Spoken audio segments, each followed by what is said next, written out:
bienvenue dans ce nouvel épisode du podcast Désencombre ta vie.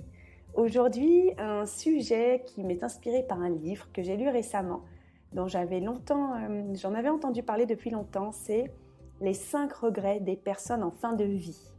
Et je t'en dis un peu plus, on se retrouve tout de suite. Tu as une vie à 100 à l'heure et tu souhaiterais enfin te libérer l'esprit ? Tu souhaiterais faire de la place chez toi et de la place en toi ? Tu es au bon endroit.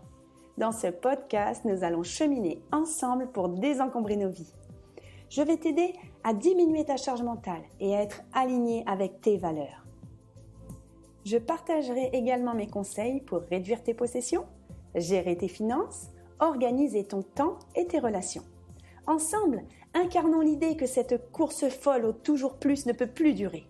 Incarnons l'idée que moins, c'est mieux. Désencombrer sa vie, c'est reprendre le contrôle et se libérer du temps pour des projets passionnants ou inavouables. Alors, durant ces quelques minutes en ta compagnie, je n'ai pas d'autre ambition que de partager mon expérience de coach en rangement et en organisation. Je suis Home Organizer, on m'appelle Tata Nadia et je te souhaite la bienvenue dans mon podcast. Je suis très contente d'aborder aujourd'hui le sujet des 5 regrets des personnes en fin de vie. Alors, je vais être très honnête dès le début, ce n'est pas parce que j'ai été passionnée par le livre, pas du tout, parce que j'ai trouvé le livre imbuvable. Alors ça, c'est un peu mon problème. Moi, j'aime beaucoup lire et malheureusement, un livre sur 2 que je lis et qui provient un livre anglo-saxon qui provient d'une traduction, je ne sais pas pourquoi je le trouve imbuvable. Donc bon, on va passer sur le livre, mais ce qui est intéressant, c'est les notions qui sont dedans. Donc en fait, ce livre a été écrit par Bronnie Ware.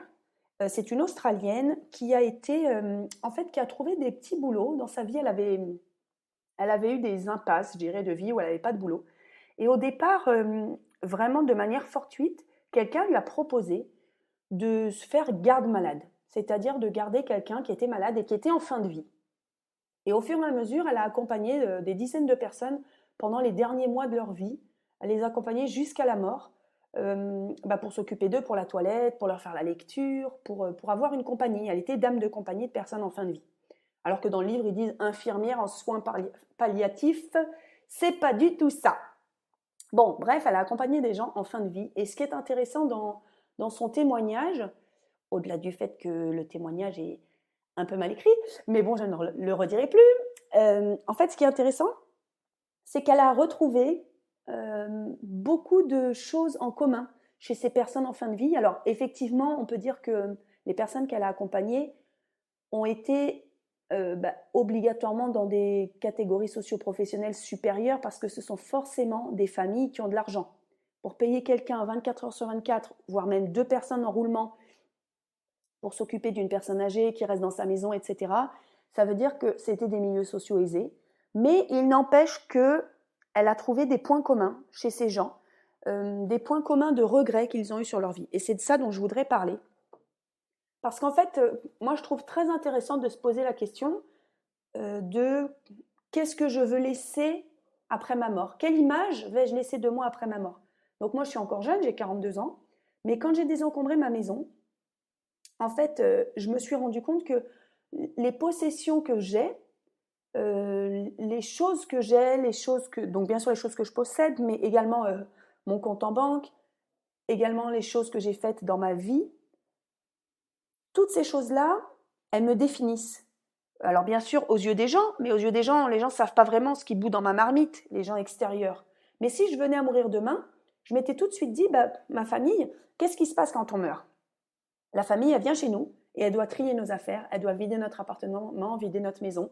Et donc, elle se rend au cœur de notre vie et elle découvre parfois la vie des gens. Moi, tu le sais sûrement, je suis home organizer, donc j'aide les gens. J'ai dit j'aime les gens à désencombrer. C'est un beau lapsus. J'aide les gens à désencombrer leur maison. Et il m'est arrivé plusieurs fois d'aider des femmes veuves à désencombrer les affaires de leur mari défunt.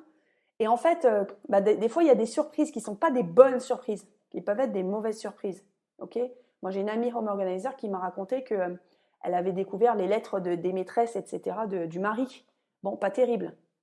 Ou alors, encore pire comme histoire, un monsieur qui avait été homosexuel pendant toute sa vie et les enfants et la femme avaient découvert une correspondance de plus de 35 ans avec son amant.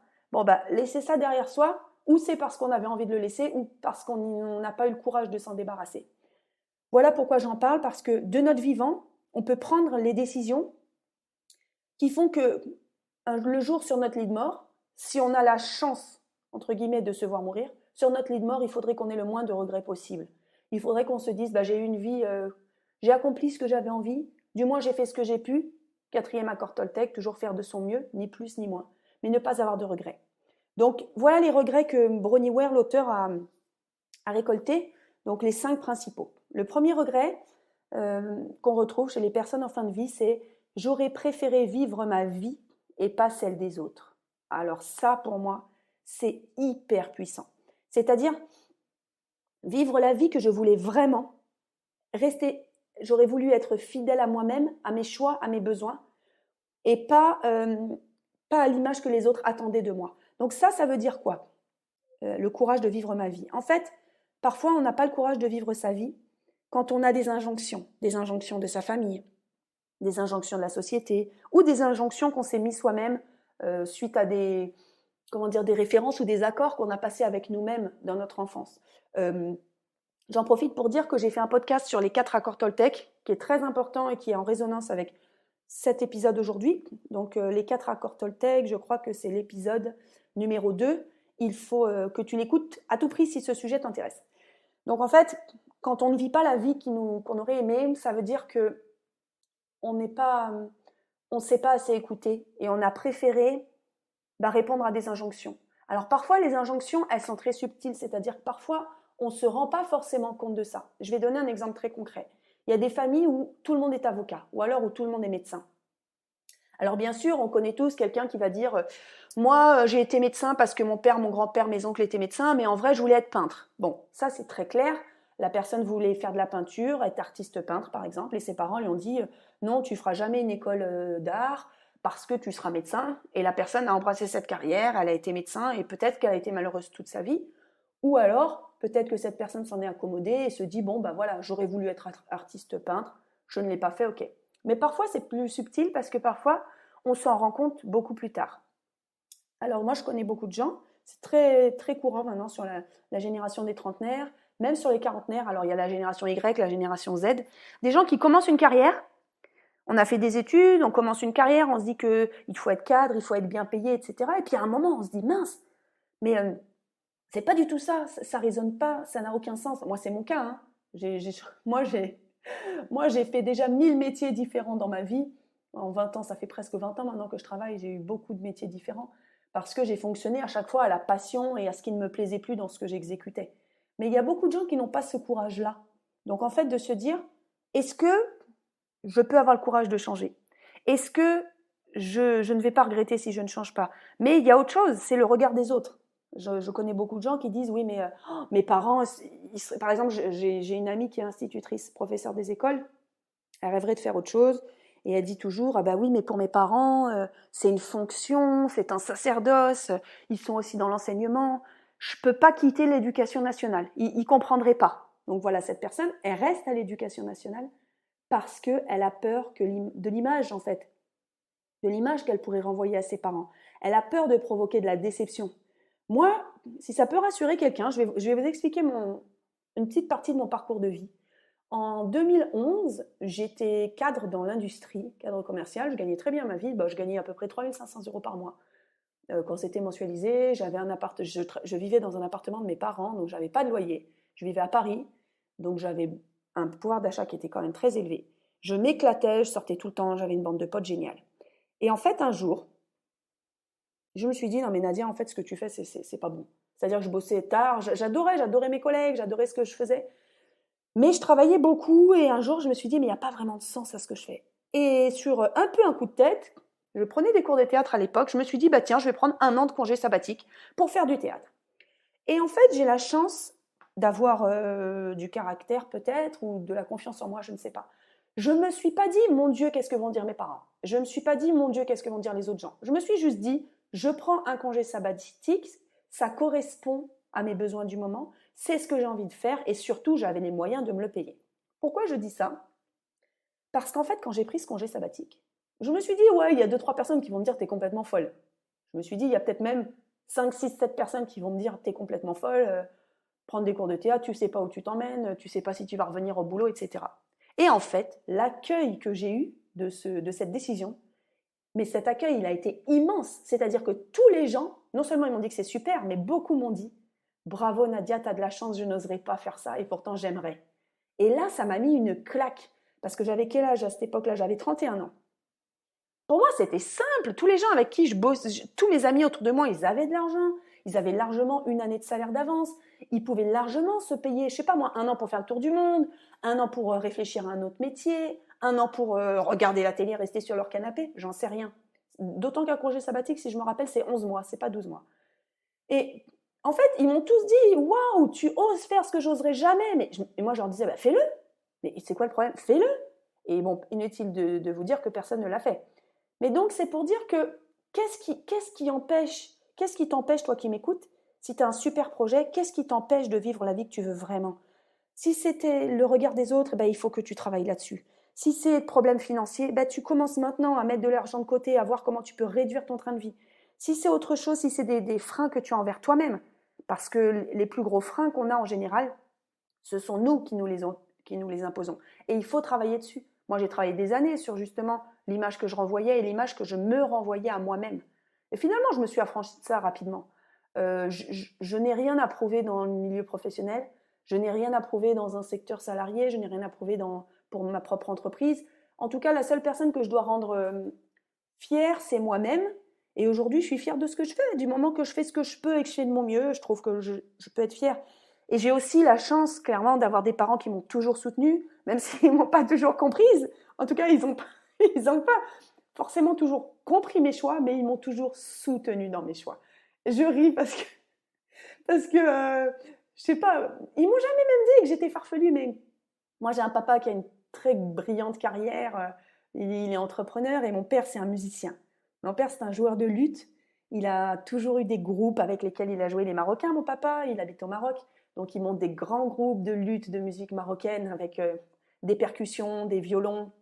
C'est génial. Et je sais que c'est un artiste dans l'âme. Donc, je pense il m'a toujours encouragée dans mes carrières artistiques parce qu'il a ça en lui et qu'il s'est peut-être dit aussi, peut-être que moi j'aurais aimé être musicien. Mon père, il jouait des fois plusieurs heures d'instruments par jour. Hein. Dès qu'il rentrait du boulot, il jouait. Donc, est-ce que c'est ça? Et ma maman, elle, pas du tout. Elle était assimilée fonctionnaire. Elle a toujours aimé le salariat, la sécurité de l'emploi. Mais elle m'a toujours soutenue. Donc, je pense que si tu as un projet de changer de quelque chose, en tout cas de changer de vie, eh ben, essaye de t'entourer des personnes qui pourront te soutenir dans ce projet. Alors bien sûr, si ton conjoint ne te soutient pas, c'est compliqué. Mais tu peux trouver une amie, une cousine, une voisine, un membre de ta famille, une connaissance qui peut te soutenir dans un projet. Ou alors même, te faire de nouvelles connaissances qui sont dans la même chose. Par exemple, si tu veux, je vais te donner un exemple. Moi, je vais bientôt lancer un programme pour devenir home organizer.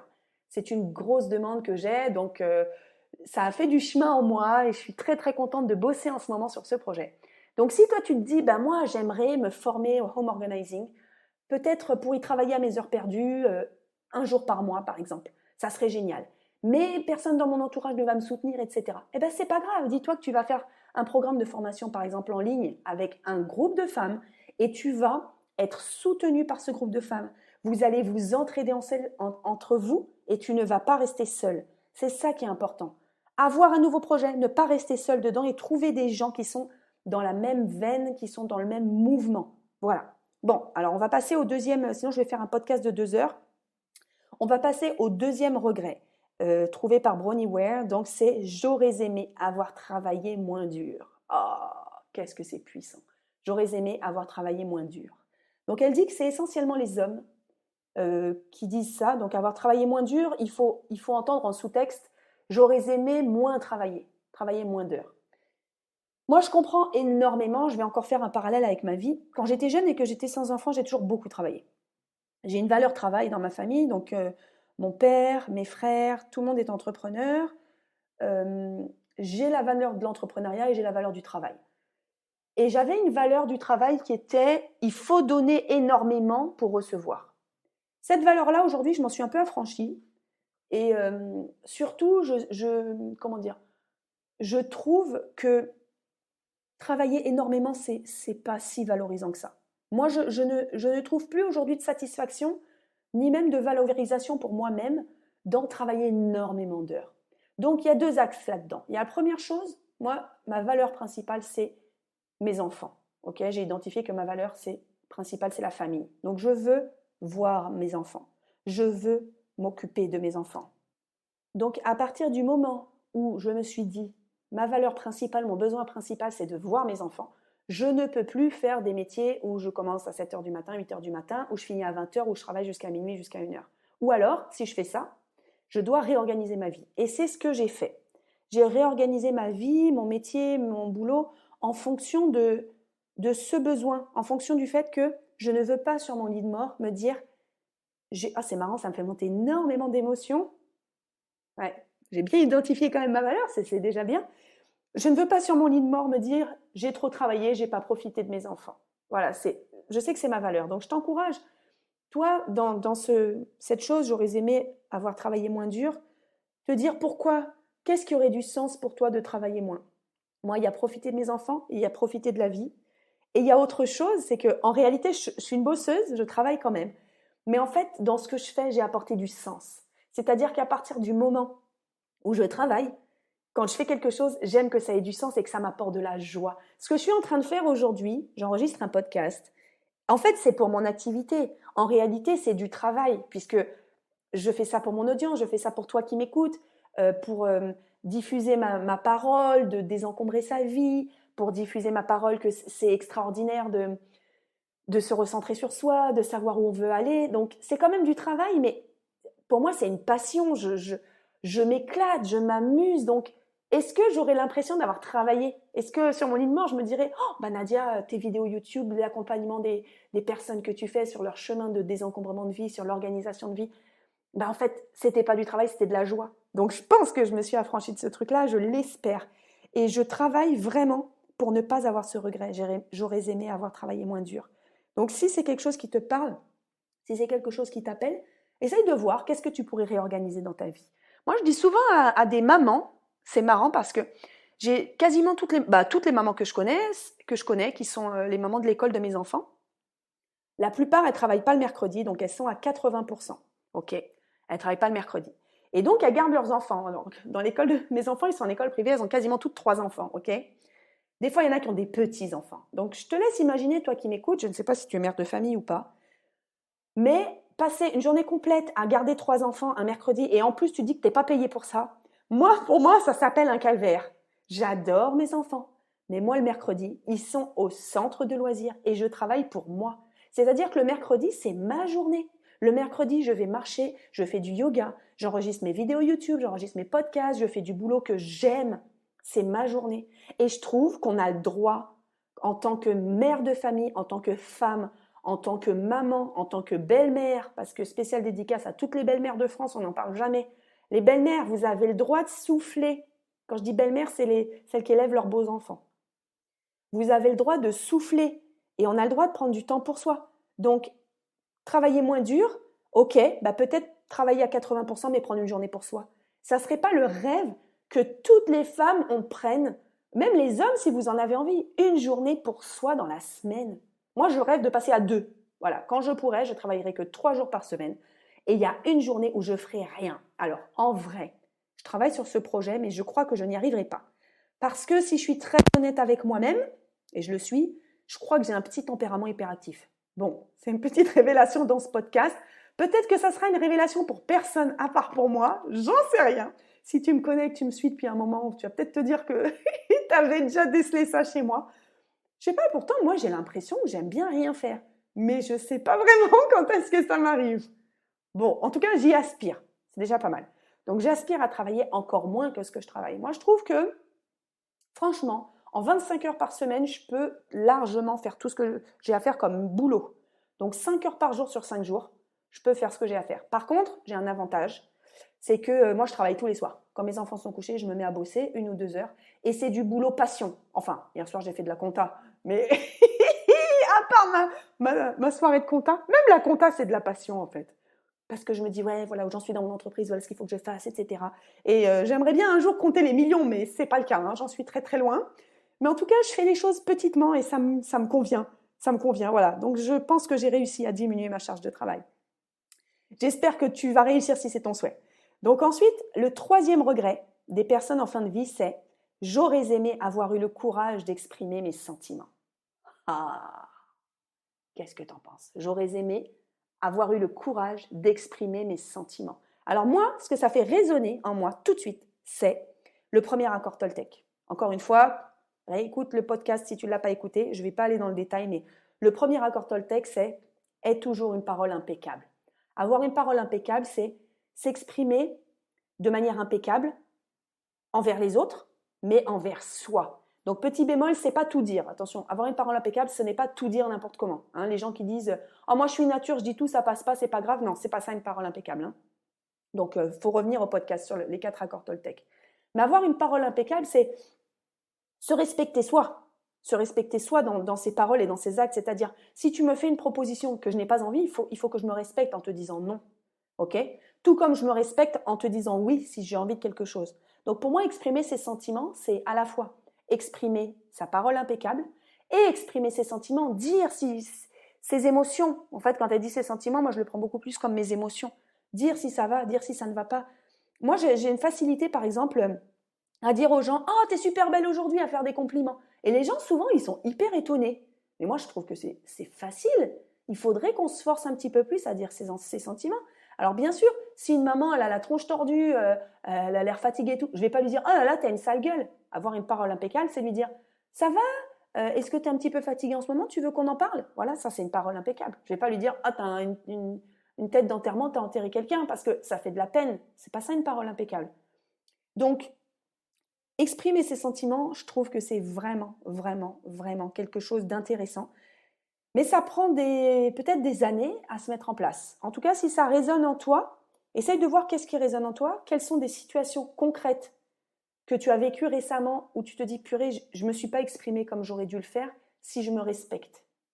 Des fois, moi je dis souvent le coup des soirées, quelqu'un t'invite, tu dis oui, puis en fait tu n'avais pas envie d'y aller. C'est l'exemple le plus concret. Mais ça peut aller beaucoup plus loin. Ça peut aller, par exemple, de ne pas demander quelque chose alors qu'on a très envie. Par exemple, on est dans un métier, on a envie d'avoir une promotion parce qu'on estime que c'est juste. Par exemple, on nous a donné beaucoup plus de missions à faire que ce qu'il y a dans notre description de poste. On s'est beaucoup engagé, un collègue était absent, on a fait son boulot, etc. On trouverait ça juste d'avoir ou une promotion ou une prime.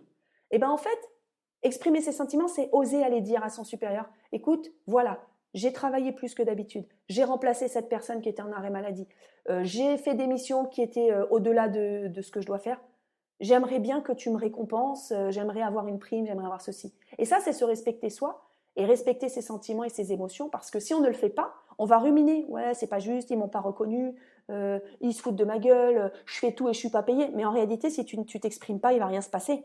Il va rien se passer. Il faut que tu sois en accord avec toi-même. Les choses que tu veux, si tu ne les demandes pas, elles n'arriveront jamais. Donc c'est facile d'en vouloir à la terre entière, de pas t'écouter, de pas savoir. Les gens ne savent pas ce qu'il y a dans ta tête. Que ce soit dans ton couple, que ce soit dans ta famille, que ce soit au boulot. Si tu ne t'exprimes pas, les gens ne pourront pas le savoir. Et autre chose, hyper intéressante, ça c'est un livre de Laurent Gounel qui s'appelle L'homme qui voulait être heureux, si ça t'intéresse de le lire. Moi, à chaque fois que je demande quelque chose, j'obtiens toujours un oui. Et c'est pas moi, hein, c'est pas Tata Nadia particulièrement. Quand tu demandes quelque chose avec une parole impeccable à quelqu'un, les gens ils sont toujours amenés à se plier en 4 pour te rendre service. Donc, crois en ce que je te dis, c'est vrai. Donc, aie le courage d'exprimer tes sentiments si tu ne sais pas le faire aujourd'hui. 4e regret des personnes en fin de vie, c'est « j'aurais aimé avoir gardé le contact avec mes amis ». J'aurais aimé avoir gardé le contact avec mes amis. En fait, quand on prend de l'âge avec la vie qu'on mène, avec la vie moderne, où beaucoup de gens partent dans tous les coins du monde, enfin en tout cas moi c'est mon cas, ça peut paraître parfois difficile de garder contact. Et pourtant, en même temps, on n'a jamais été aussi près des gens depuis qu'on a une telle communication. Moi j'ai 42 ans, quand j'étais adolescente, avec mes cousines qui sont au Maroc, on s'écrivait des lettres. C'est-à-dire qu'une lettre, elle mettait une semaine pour partir au Maroc. Ensuite, ma cousine, elle devait la lire. Ensuite, elle m'en réécrivait une. Ensuite, elle m'en renvoyait une. Allez, j'avais une lettre par mois. 1 ou 2 lettres par mois, mais c'était extraordinaire et pourtant, je gardais le contact. Et aujourd'hui, on peut envoyer des messages vocaux, on peut envoyer des WhatsApp, des mails, des textos. On peut téléphoner gratuitement à tous les coins du monde, tous les coins du monde. Et en fait, garder le contact avec ses amis, ça demande un effort. Ça veut dire que ça demande non seulement une envie, mais un effort. C'est-à-dire que ça ne se fait pas tout seul. On a des amis. Moi, je vais te donner mon exemple. C'est très simple. Moi, les meilleurs amis, je considère que les amis, c'est ceux qui se comptent sur les doigts d'une main. Moi, j'ai mon meilleur ami qui habite à Sydney. J'ai ma meilleure amie qui habite en Alsace. Mon ami d'enfance que j'aime à la folie qui habite en Espagne, à côté de Barcelone. Une cousine qui m'est très chère qui habite à Madrid. Et j'ai une amie très chère qui habite à côté de chez moi, une seule. Et une autre qui habite vers Angers. Voilà, ça c'est mes amis. C'est-à-dire que j'ai un seul couple d'amis près de chez moi. Ok, d'amis très chers. C'est tout. C'est tout. Tous les autres, ils sont un peu loin, moyen loin ou très très très très loin. C'est-à-dire que j'ai des amis que je ne vois pas pendant 5 ans. Ok? Ça n'empêche, mon amie d'enfance, que j'ai connue depuis la maternelle, Monica, ça fait presque 40 ans qu'on est amis. Et on s'est séparés, on était en CE2. Donc depuis le CE2, on n'habite plus dans le même pays. Et en fait, on a toujours gardé contact parce qu'on a fait l'effort. Mais l'effort, ça demande d'avoir envie. Ça demande d'exprimer ses sentiments. Ça demande de savoir est-ce que j'ai envie de mettre du temps et de l'énergie dans cette relation? Parce qu'on ne peut pas être ami avec 50 personnes. Dans ma vie, il y a plein d'amis que j'ai laissés. Dans ma vie, il y a plein de copains que j'ai eus qui ont été des amitiés très fortes à certains moments et que j'ai dû laisser ou que j'ai laissé, que la vie a fait qu'on s'est séparés, mais c'est que ce n'étaient pas les bons amis pour la vie. Et je sais que à la fin de ma vie, je sais qu'il sera à côté de moi à la fin de ma vie parce que j'ai eu des épreuves dans ma vie comme tout le monde et ces amis-là, ils étaient là. J'ai aussi des amis du collège, 2 amis du collège dont je suis proche, que j'aime beaucoup, que je ne vois pas énormément, même pas assez à mon goût. Petite dédicace s'ils m'écoutent. Hein, Ludo et Stéphane, tata. Mais eux, c'est pareil. Je sais en fait que pour moi, c'est la vraie amitié. C'est-à-dire que si je les appelle, que j'ai besoin d'un service, je sais qu'ils seront là. Je sais qu'ils seront là. Et d'ailleurs, ce podcast me fait penser qu'il faut vraiment qu'on se voit plus souvent. Voilà. Mais pour te dire, il ne faut pas attendre la fin de sa vie pour se dire purée, j'avais des amis de dingue, j'ai eu des amis pendant 20 ans, je ne les ai pas vus, ils me manquent. Donc, aujourd'hui, encore une fois, comme je l'ai dit précédemment, c'est aujourd'hui qu'on prend les décisions pour les 40 prochaines années. C'est aujourd'hui que je prends les décisions de comment je veux mener mes amitiés pour les 40 prochaines années. C'est aujourd'hui que je prends les décisions pour mon travail, pour exprimer mes sentiments. Voilà, c'est ça le message de ce podcast, ok? On va passer au 5e regret des personnes en fin de vie. Donc, c'est « J'aurais aimé m'être donné la permission d'être davantage heureux ». J'aurais aimé me donner la permission d'être davantage heureux. Ce qui est hyper intéressant dans ça, c'est que ça regroupe les 5 autres. J'aurais dû m'accorder le droit au bonheur. Ça regroupe vraiment les 4 autres. Parce que, en fait, il y a beaucoup de gens qui ne se sont pas rendus compte durant leur vie que leur joie, c'était un choix. Je l'ai dit tout à l'heure, choisir un métier qui t'apporte de la joie. Choisir des loisirs qui t'apportent de la joie. Choisir également, attention, de sortir de relations qui ne t'apportent plus de joie. De sortir de contraintes. De faire sortir de ta vie des choses qui ne t'apportent plus de joie pour en faire entrer de nouvelles. En fait, les gens, ils ont tendance à rester dans leurs habitudes, à rester dans les choses qu'ils connaissent déjà parce que c'est du confort, c'est beaucoup plus facile, ok? Et en fait, j'en ai parlé, c'est marrant parce que j'ai parlé de ça il y a 2 jours avec quelqu'un. J'ai aidé pour faire le désencombrement et le réaménagement d'une salle de classe dans une école. Et la maîtresse me parlait justement de ça, du confort, du fait que tu es dans une zone de confort et que des fois, il faut bousculer son confort. D'accord? Bousculer son confort, ça permet de faire entrer des nouvelles choses et, allez, quasiment tout le temps, les nouvelles choses, ça apporte de la joie.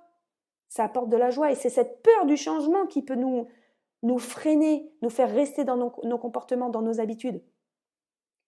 Je vais donner un autre exemple. Je connais beaucoup de personnes que j'accompagne dans mes programmes d'accompagnement pour désencombrer leur vie.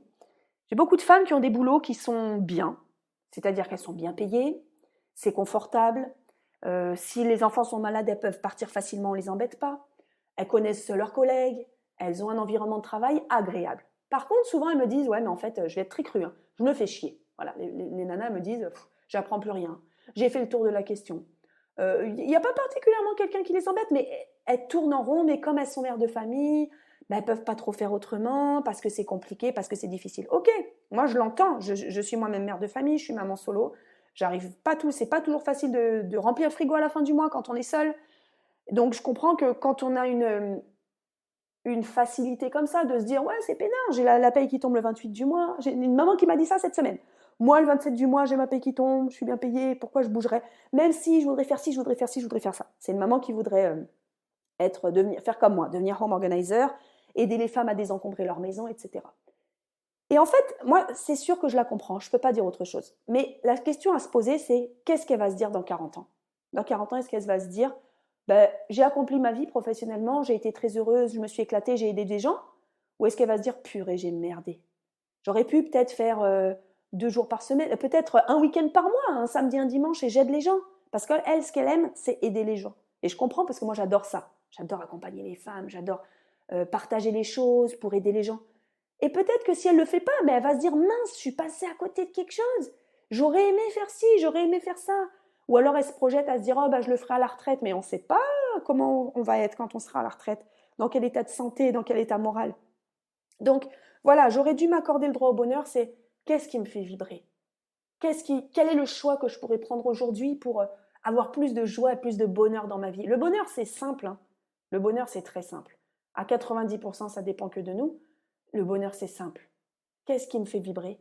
Qu'est-ce qui m'apporte de la joie?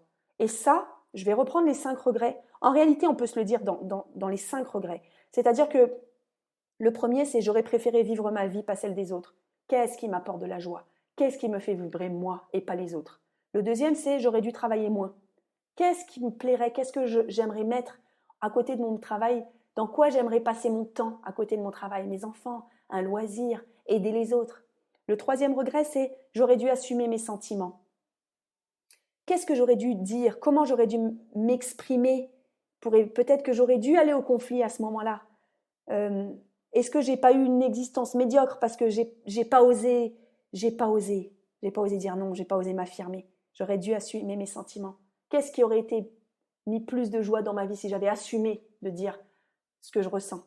Ensuite, quatrième regret, j'aurais dû rester proche de mes amis. J'aurais dû rester proche de mes amis. Est-ce que j'aurais pas eu plus de joie? Est-ce que j'aurais pas plus de joie d'avoir des amis qui me soutiennent, des amis qui m'épaulent, des gens que je peux appeler dès que j'ai un souci, dès que j'ai besoin d'un conseil? Moi, j'ai énormément de joie de pouvoir conseiller des amis et qui me conseillent en retour. Je trouve ça énorme. J'avance énormément avec les discussions de mes amis.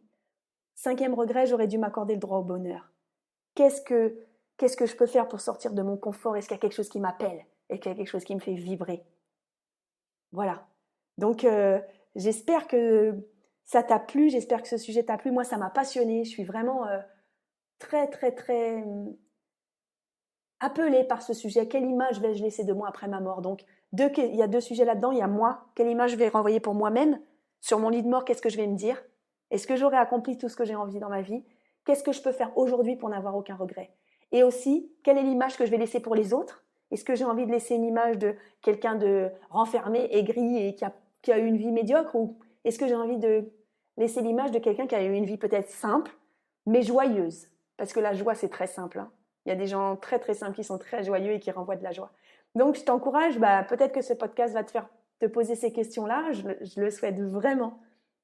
Et si tu penses que ce sujet pourrait faire une différence pour quelqu'un dans ton entourage, que ça pourrait parler à quelqu'un, alors pas forcément quelqu'un sur son lit de mort, hein, parce que là c'est un peu trop tard, mais si tu penses, oh my god, moi j'arrive à rigoler de sujets qui font pas rire les autres, mais moi ça me fait très rire. Ça me fait beaucoup rire en tout cas. Très rire, ça fait bizarre. Donc si tu penses que ce sujet pourrait résonner chez quelqu'un de ton entourage, partage-lui ce podcast. Si ce n'est pas déjà fait, abonne-toi, parce que comme ça tu pourras savoir à chaque fois qu'un nouvel épisode sort. Donc j'espère vraiment que ça t'a plu. Mets-moi des commentaires si tu écoutes ce podcast sur YouTube. Écris-moi un mail si tu as envie à contact@rangerchanger.fr. Et surtout, sache que je suis en train de concevoir pour bientôt mon programme pour former au home organizing, pour travailler 1 jour dans le mois, 3 jours dans le mois, 30 jours dans le mois à ce métier-là. Si c'est quelque chose qui te passionne, n'hésite pas à m'envoyer un mail pour qu'on reste en contact, parce que c'est quelque chose que je vais vraiment concevoir selon les besoins des personnes. Ça m'appelle et je vais vraiment j'ai commencé à me mettre sur ce projet. Donc, je te souhaite une belle vie, une belle semaine et de faire des choix en rapport avec ce que tu veux vivre dans les 40 prochaines années. Je te fais des gros bisous et je te dis à bientôt. Ciao, ciao!